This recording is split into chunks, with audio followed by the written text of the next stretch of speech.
My name is Akintoye Deborah Ashimi, Dr. Akintoye Deborah Ashimi, and I am a former national champion of Nigerian chess. Today, I'm so honored to be the host for this wonderful event titled Cybersecurity and Chess. Today with us, we have Miss Ruth Sam-Mbok. Hi, Miss Ruth. Hello, Miss Ruth. Can you hear me? Hi, Debbie. It's a pleasure to be here. Hi, pleasure to have you here. And it's nice hearing from you after a really long time. Yes, it is. Yeah.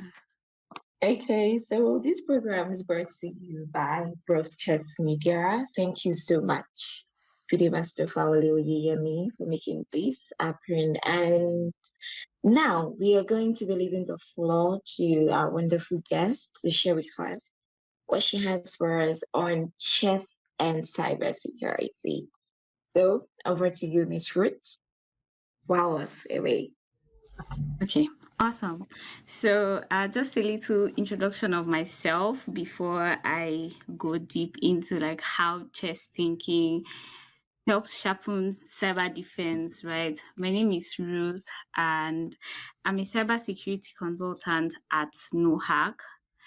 NoHack is a US consulting company that helps startups with security. So we help companies to build with security in mind and then help to protect their systems as well.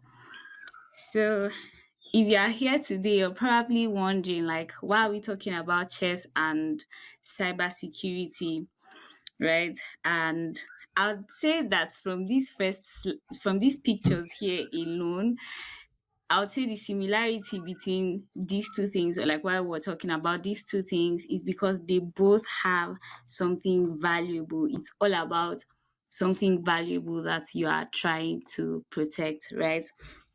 In the game of chess, you're trying to protect your king, and then in cybersecurity, you're trying to either protect data, you're trying to protect your systems, or you're trying to protect the company, right? The company itself from physical threats, because that also is a part of cybersecurity. And I'll also give you some other reasons why these two fields like align together, like why there's an intersection between the two of them. And firstly, I would say that they both test your ability to think ahead, right? If you're playing chess, I'm sure you're probably thinking like 3 moves ahead, 5 moves ahead, right? And other people can even think way more ahead, right?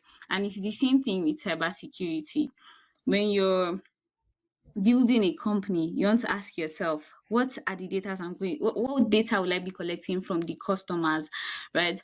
If an attacker was supposed to attack my systems, like what are some things that he will attack, right? You want to think ahead so that helps you, that information, thinking ahead helps you to know what to protect first, what to give more attention.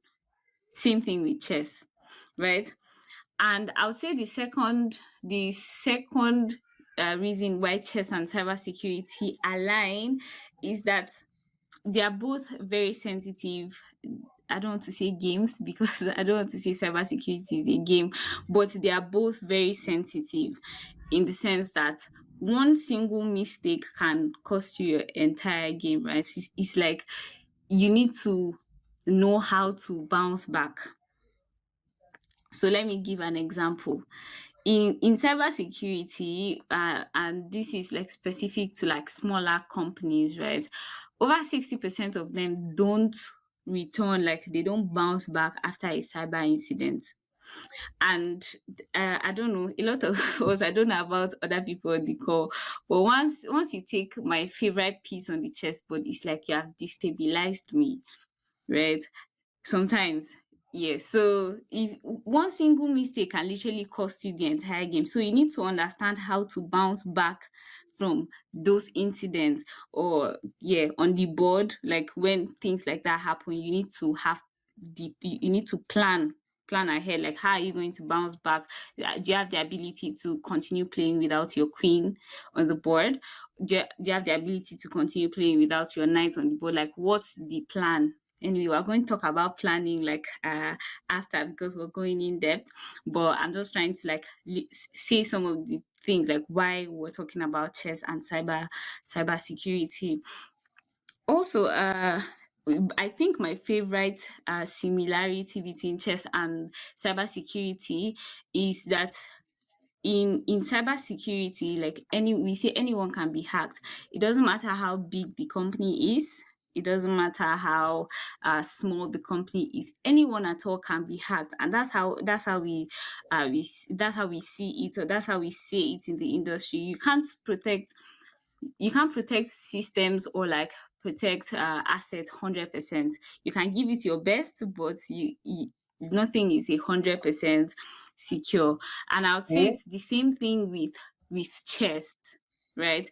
It doesn't matter your rating, right? Sometimes even the people that have really great ratings also make mistakes on while playing.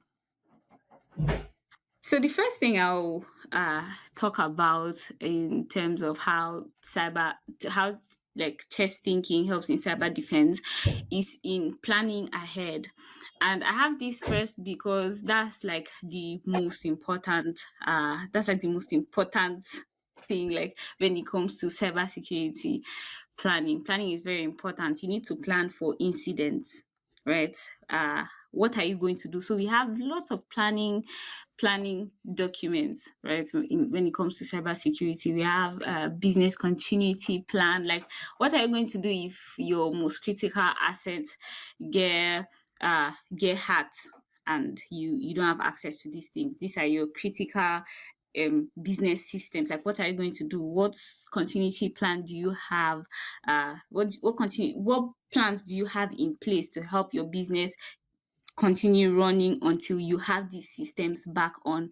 And just like I mentioned earlier, a good chess player is always knowing at least maybe their next, at the very least, maybe two moves, right? You know that this is what I'm going to do if this person makes this move. This is what I'm going to do if this person makes this move. So they both have this in common, like you need to plan, you need to know your next moves. So if, for instance, you have, I'm trying not to use very technical terms, but for instance, someone holds let's say this is a hospital, right? And then you have been hit by a ransomware, which means everything has been encrypted and you don't have access to anything. And the hackers are telling you to pay ransom. What are you going to do? So if you don't have this documented, if you don't have this kept somewhere, if you haven't done like a tabletop exercise to see like, okay, like how was our response time? So you need to, just like people practice, right? People practice chess to get better. You also practice all these plans, like your incident response plan, right? So if an incident happens, like how are you going to move? What's the first thing you're going to do? What's the second thing? Who are you going to contact? And all of these things. So knowing your next moves, you need to uh know it at the back of your mind. You need to test it. You need to go back and say, okay, what went well, what didn't go well, how can we improve this plan so that if an incident happens, this is how we're going to move, right? Then back to the example I gave about having a ransomware and everything is encrypted. One of the good things with planning is that planning helps you. So for instance, you have this incident response plan or this business continuity plan, and then an incident occurs, and then you realize that even the business continuity plan or the incident response plan is located within the computers and everything has been encrypted. So by the time you do like a tabletop exercise, you realize that even though this is even though this is an incident response plan and it's on computers, you realize that you probably need a hard copy as well. And that's the result of good planning. So because you planned and because you tested this business continuity plan or this incident response plan, whatever the case may be, you realize that it has this vulnerability and you also need maybe a physical copy. So that's like the benefit of planning. Next thing I will talk about, right, which I briefly mentioned earlier, is protecting your king, or in cybersecurity, protecting your data. First thing is, in chess, we try not to leave our king open, right? Same thing with cybersecurity. We do everything that we can to protect our data.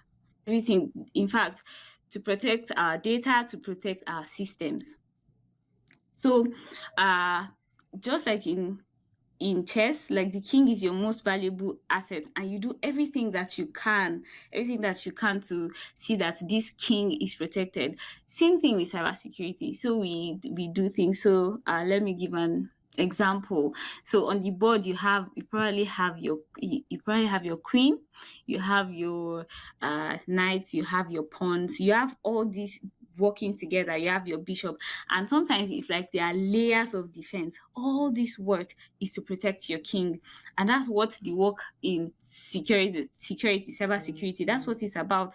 It's about protecting this one single thing, right? Your data or your systems, just so um hackers don't destroy your business. Because in the end, cybersecurity is to help the business. Because like if your systems get hacked, or you get a lawsuit for not protecting people's data, then there will be no business again, right? So then the next thing that I will talk about is adaptation, right?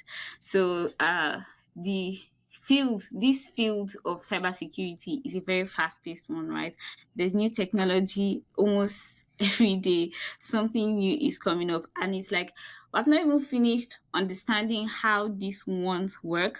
Then there is a new one, and it's like we haven't finished understanding how to protect ourselves using our mobile devices and our computers, and now we have smart TV, smart fridge, and it's like, how am I supposed to protect myself from my fridge when I haven't finished figuring out how to protect myself from my laptop, or protecting my laptop, or protecting my phone, right? So one thing with cybersecurity is that you have to adapt.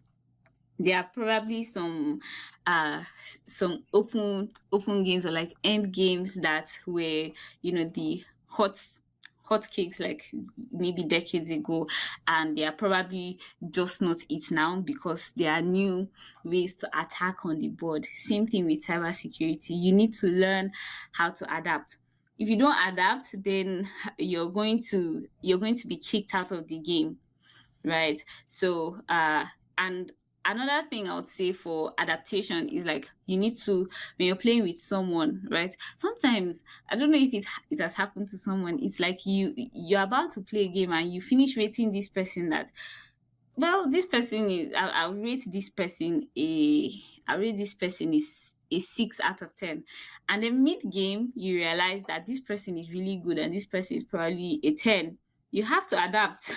You have to change your strategies, and maybe think more and come up with something better.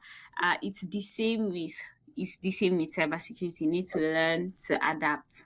That's part of your superpowers, learning to adapt. Because if you don't know how to adapt, then things are going to be things are easily going to scare you, right? So if there's a new attack, so let's say in this part of the world, someone has never attacked. So let me give this example. So there was a hack that happened, and the hackers got in through a this aquarium, right? Anyway, it was just connected to the internet, and then it's like we didn't even know that, like, how can hackers get in through a fish tank, all these cute ones that are like in maybe lounge, right? And it's like that was how they got through. So if you don't know how to adapt, like when new incidents happen, then you're going to get kicked out really quick in the game. The next thing that I would say is a similarity between chess and cybersecurity is spotting traps. And in fact, a large percentage of the work, in fact, there's there's a field in cybersecurity where like this is someone's full-time work, helping to spot traps, spot vulnerabilities, right? And I would say in security there are like two sides to it. But I'll start with talking about the chess aspect of it. So it's like someone is leaving a very valuable piece for you, and it's like you keep wondering. You have to know if it's a trap or it's an opportunity for you to take that piece, right? So you need to think also. Think for your opponent, right? So if you were the enemy, what would you do? What would be your next few moves after this move? So then that helps you to realize that, oh, this is a trap and I'm not going to take that piece, right? Sometimes you see that someone is leaving a really good piece for you and it's like, yeah, I'm going to take the queen, and then you take the queen, and then the next move is that you've been checkmated, right? So you need to learn how to spot traps. And this thinking is we also borrow in cybersecurity, right? And we use this for security awareness all the time. We tell people whenever you see an opportunity, whenever you see an email that is presenting an opportunity to you that is too good to be true, always think twice. Think twice before you open the PDF, before you open the email to even start with, before you click on any link at all, right? So you need to learn how to spot these traps as a user of any form of technology, right? Someone calls you and says you've won this opportunity. Like, don't be in a haste. Ask yourself, did I apply for an opportunity like this? If I did, like, check the official website of that company or the body that is hosting whatever it is. If it's an event, if it's a scholarship, whatever it is. And the other aspect in security would be those who are always monitoring. Monitoring is a very big part of security. So there are people that are always monitoring systems, right, to see if there is any security loop, and then they help to report it as soon as possible. There are some that are called bug bounty hunters. So they help to check companies, right? So some companies reward people with money, right? Whenever they find any vulnerabilities within their systems. So these are some of the ways that security professionals spot traps, like, and also like within their systems. Then learn from mistakes. uh this one is very dear to my heart because one of the things that I find very hard personally is like going back to my games, right? But for some people, it's, in fact, like whenever they are done, it's like they have to go back and study their games, and it's something that I really envy. And once you, in cybersecurity, is in fact very important, because if you don't learn from previous incidents, in fact, it's part of the cycle, it's part of our frameworks, learning from previous incidents. Because if you don't learn from your previous incidents, then you're not going to have a better incident response plan if you have if you're faced with the same attack, right? So I think the whole idea of like learning from mistakes is so that you don't fall for that same type of threat again in the future. So that's what learning from mistakes help us to do, right? Post incident review, post game review, right? It helps us to get better at our games, right? They both show you what went wrong and like what vulnerabilities can you work on. So for instance, a company gets hit by an incident, right? After the whole incident has passed and their systems are back to normal, they will always have a review, a post-incident review. So what was the problem? At what point did we find out about this vulnerability? How long? So for instance, um, someone has been in your system through a back door, right, for maybe months, because it happens, right? Some hackers will gain backdoor access into a company system and nobody will even notice it till after months. And it's like these people are just gathering information. And this to divert a little bit, sometimes like when you find out that that hackers have access to a back door, and you see that they've had access for months, you need to have, now back to the whole idea of planning, right? You need to know what to do next.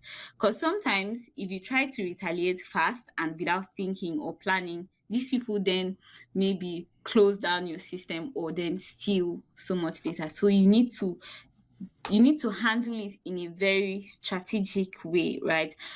For instance, maybe you're playing a game with someone, and then you see that this person, maybe the bishop has been at your own side of the board for long. Sometimes you don't want to like, and maybe you see an attack that this person is trying to you see a possible attack, right? You probably would have to think, okay, so what do I do first, right? Do you want to take that piece? Would that piece upset this opponent to maybe attack with something bigger, right? So you have to think. So yeah, learning from mistakes is a very important part of cybersecurity, because that's like the only way that you learn, you learn better, right? Then you also see you also see these lessons as a way for you to think, okay, like if someone is going to attack us in the future, like what types of attack will be possible. Then the next thing I will talk about is teamwork wins. And that's why most times, like when the less valuable pieces you have on the board, so I'm going to start with the chess aspect. The less valuable pieces you have on the board, the more vulnerable you are, right? Depending on what your favorite pieces are to work with. But then teamwork makes the dream work. I think that's how they say it.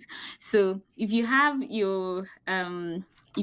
more valuable pieces on the board, it's going to be easier for you to checkmate your opponent than when you have maybe just one, right? As powerful as a queen is, sometimes it can be a bit harder for you to checkmate with just your queen, right? If your opponent has maybe more pieces. So all these pieces, like regardless of how valuable, like what their value is, regardless of what their value is, um the them working together like helps you win your game, right? Same thing with security has so many, in fact there are so many parts in cyber security, in fact too many. So there are people that help you with the very technical part. So like when you're building your application or you're building your software, you bring maybe penetration testers, right, to come and test the security of your system and then report vulnerabilities to you so that you can build a more secure system. So now this penetration tester cannot say, "Yeah, I'm the most valuable person in security, right? Or I'm more valuable than someone in governance, risk and compliance." Even though governance, risk and compliance is not as technical as vulnerability assessment and penetration testing, even though it's not as technical, but it's also very important because these are the people that give you the frameworks, right, on how to protect your data and all that. And a GRC professional cannot say, yeah, I'm better than a cloud security professional, right? Because usually everything is being stored on the cloud now. So all these people, all these pieces, right? In fact, like all these people cannot say they are more important than a security operation center analyst, right? Because these are mostly the people that respond when you have an incident. So it's like different parts of the body, they are all working together to see that this business is being protected, the systems are being protected, the critical assets are being protected. So yeah, these are the similarities that we have in chess and cybersecurity, and this is how personally thinking like my experience playing chess has helped me in cybersecurity, right? These are some of the things that I've been able to borrow, and they've helped me to solve certain problems like at work, right? And this is an encouragement to everybody here, because we all use some form of technology, right? Either our smartphones, either laptops, whatever it is, that there are certain skills you have because you're a chess player that you can use or borrow to help protect on the internet. Sorry, did you say something? No, no, no, no. Keep Okay, following. okay. Okay, all right. So there are certain skills that you already possess just by being a chess player. There are things that you're already doing that help in security, and I'm sure also help in maybe other career paths, right? Different aspects. So everything that you do, remember that everything that you do on the internet, right, just as on the board, matters. Everything that you do counts. Even if you take a random picture on your phone, even if you send a message that you end up, maybe you took a video, right, and then you sent to a friend, right? So far as that thing has left your phone, like, you don't have any control, to be honest, of what happens after. Everything that you do, if you like a picture, right, if you comment on a post, everything is being documented, no matter how little. So as little as your maybe open move is on board, and it's like, yeah, this is still the beginning of the game, it doesn't really matter. It matters because if you get checkmated three three moves after, then you're going to see that, oh, like that first move actually mattered, is actually counted, right? Same thing with security. Everything that you do counts. Everything that you do matters. And I like to say this, I like to use this example a lot, right? Sometimes we do things like on the internet, everything is being recorded. So if, for instance, you're spending like 3 seconds looking at a video or a picture, like literally everything, how you breathe on the internet is being recorded, right? It matters a lot. And sometimes they use these things to like market things to you, and it's like you don't know, like, why is this happening? Like, I didn't tell anybody this thing. I just was on the phone with someone when I mentioned it, but I'm seeing it here on my feed. Everything that you do counts. And I've also seen like sometimes you like hop on challenges on the internet, right? And it's like, if a potential employer sees this content, right, sees you. So for instance, you're trying to work with a company that supports men or men's mental health in the future, but you don't know that because, like, right now you're just hopping on a random TikTok challenge, and then this challenge has to do with maybe bashing men, right? So some of these companies do thorough background checks on their employees, and then they see you bashing men on TikTok 5 years ago, and you want to work with this company that helps protect men's mental health. You see that you are automatically not going to be a good fit for that company, right? Even though you've worked over the years to like get there, right? So test thinking makes you a stronger defender anywhere. At least I am a good I have a testimony that it does. Because sometimes even with my relationship at work, it's like I'm just thinking like, okay, what if this was a chessboard, right? Or if we're helping a company, like I said at the beginning, I work with a company that helps protect startups from threats, right? When they are building, help them build with security. So all these things that I've mentioned here today have helped me personally to help our clients. So yeah, thank you so much, guys, for joining. And remember that a grandmaster mindset protects you even on the internet. Thank you. Thank you so much, Miss Ruth. That was wonderful and very educative. I mean, linking chess with cybersecurity, you've shown us that has lots of similarities. So we have a question from the audience. Someone said, how do I know if I've been attacked, or should I say, silently infiltrated by a hacker?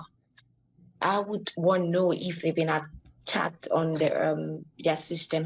What would you say are the signs that someone has been attacked? Okay, so it depends now. So are you asking as a person or as a company? So I'll just assume that this person is asking as a person, right? So for Yes. different yeah, so for different types of attack, there are like different systems. But like if you want to just check in general, like if you've ever been part of a breach, right? Maybe your email or your phone number has been part of a breach. There's a website where you can check your email. Just type in your email or type in your phone number, and then you're going to see if your data has been part of a breach, and it's called Have I Been Pawned, right?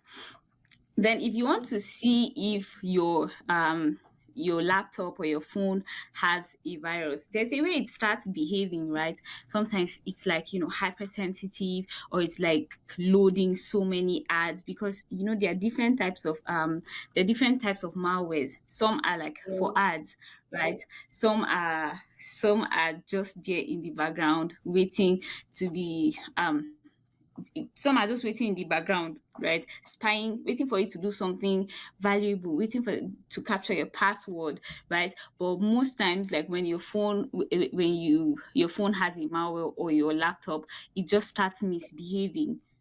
So yeah, hope I've answered that question.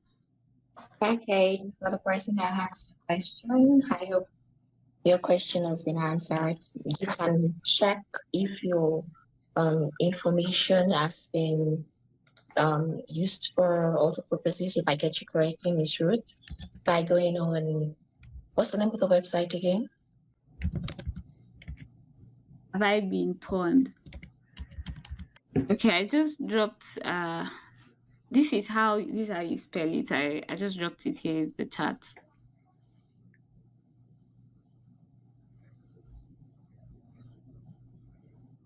There. If I decide to venture into cybersecurity, how long do you think it will take me to learn this?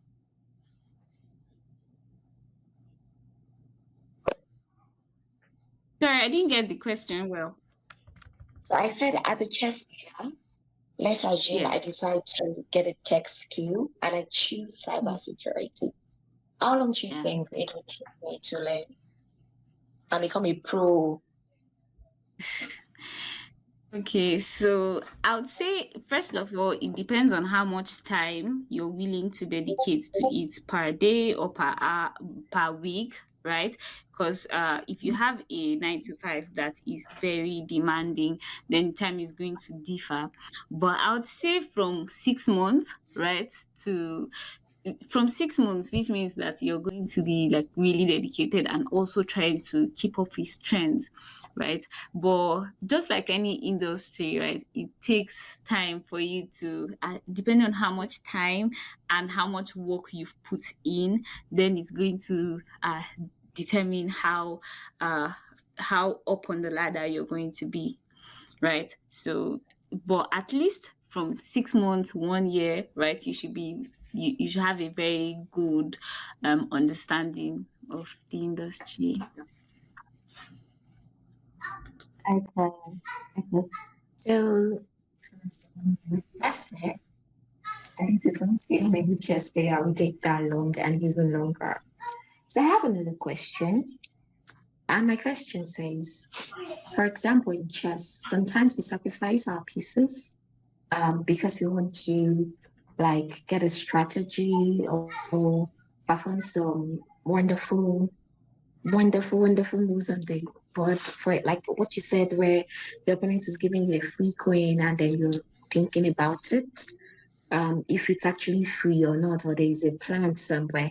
So let's assume that I want to sacrifice a piece because I want to um, like be strategic in chess. How does this relate to containment strategies in cybersecurity during an attack? Like if the system is under an attack, do you like sacrifice some data in order to protect the remaining data, or you try all your possible best to um, protect all the data, or you never ever sacrifice any information during the process of trying to get your system back in under control?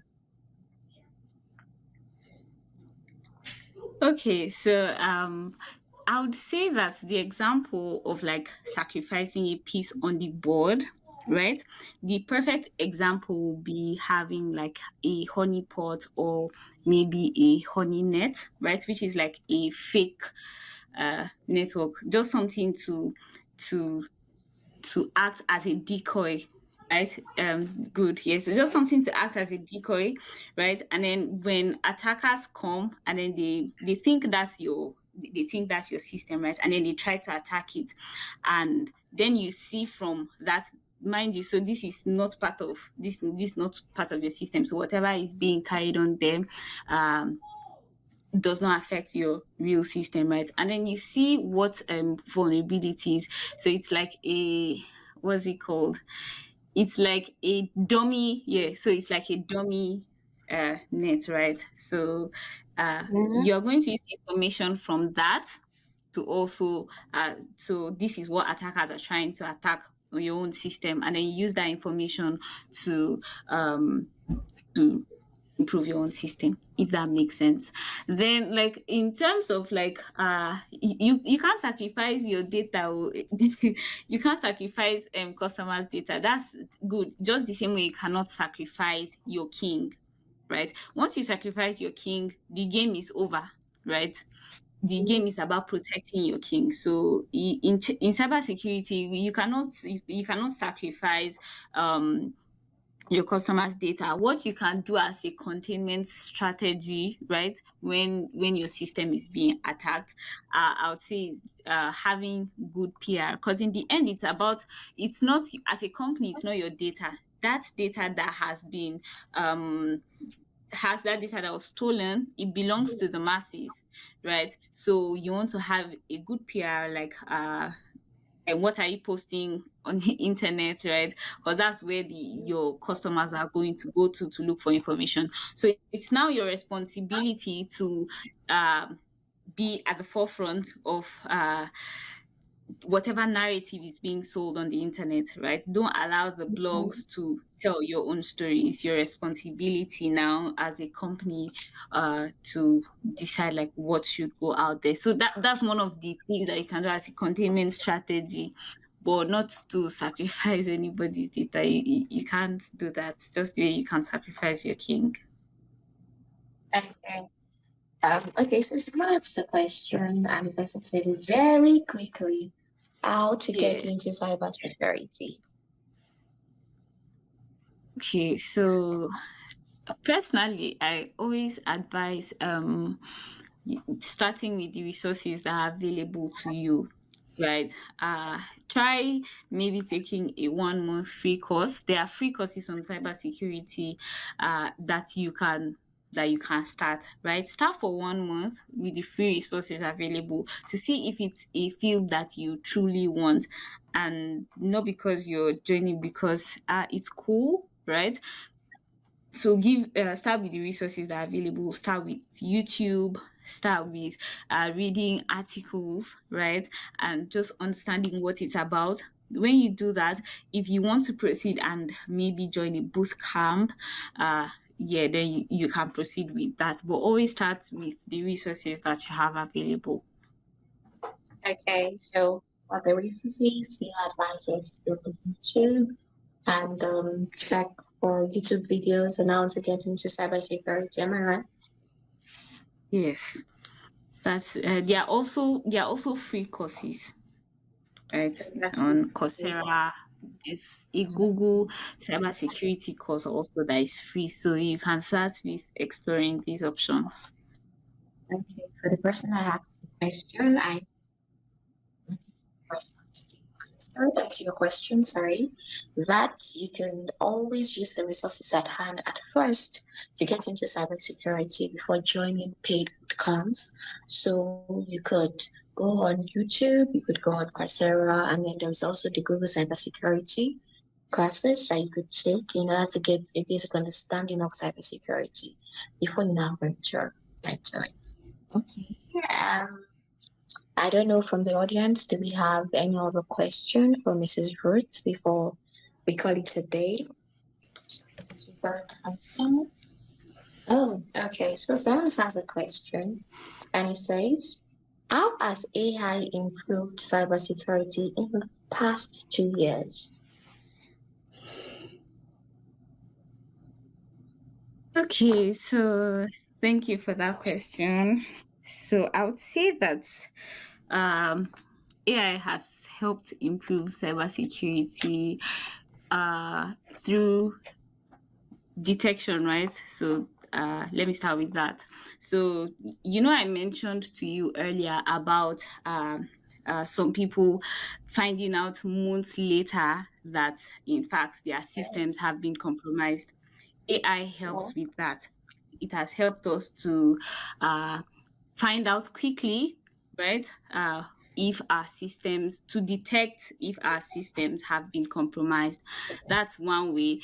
AI has also helped with automating certain things, right? So instead, we mentioned monitoring, right? We Mm, mentioned monitoring and how like you also always want to like go back, like look at the board and see, okay, to see if there's anything off that your opponent is up to, right? AI has also helped with monitoring. So I'll say those are two top areas where AI has helped in security. Aside like just maybe going through, so for instance you have a code and then you want to put it in, yeah, but then that also depends on on your company policies, because you cannot just carry a source code and put into AI and say, okay, check this if there are any vulnerabilities. But then it has also helped to make it easier to find vulnerabilities in source codes. okay. Okay. So I hope the person that asked the question has certain information about how it has helped improve cybersecurity. Okay. Oh, someone said great talk on trust in cybersecurity. I'm glad I could make it in the second session. Thank you very much. We aim to please, and we're glad that you enjoyed the talk on trust in cybersecurity. I myself, I also enjoyed it. I mean, linking chess and cybersecurity together. Tech is something that's it's everywhere now. It's something that we have to go into. It's all around us. AI is also all around us, and being able to link it to something that we love to do, something that we have passion for, and we have made a career out of is something very good. Okay, thank you very much, Mrs. Ruth. Thank you so much for your time and for helping us out with understanding how to link chess and cybersecurity. I think that is the end of the questions. Okay, someone else is still typing. Oh, okay. Mr. Fawali says thank you very much for this session. So we're grateful that you honored our invitation to come and discuss with us on chess and cybersecurity. And we hope that when next we want to have this discussion again, you would be available for us because you're quite a good speaker and we enjoyed listening to you. Oh, Thank you thank so you very much. much. Yeah, thank you. So I was happy that I Yeah, was here. yeah. So thank you very much, everyone, for joining. We'll be meeting again next week, Saturday, and we will be having for you a very, very interesting topic. So make sure that you do not miss it and you tell your friends also to join. The more, the merrier. Thank you very much, everyone. Thank you, Mrs. Roots. Thank you, Mr. Fowley, for this opportunity to host this event. And I would draw the curtain at this point and say, everyone, I wish you a lovely day. Thank you.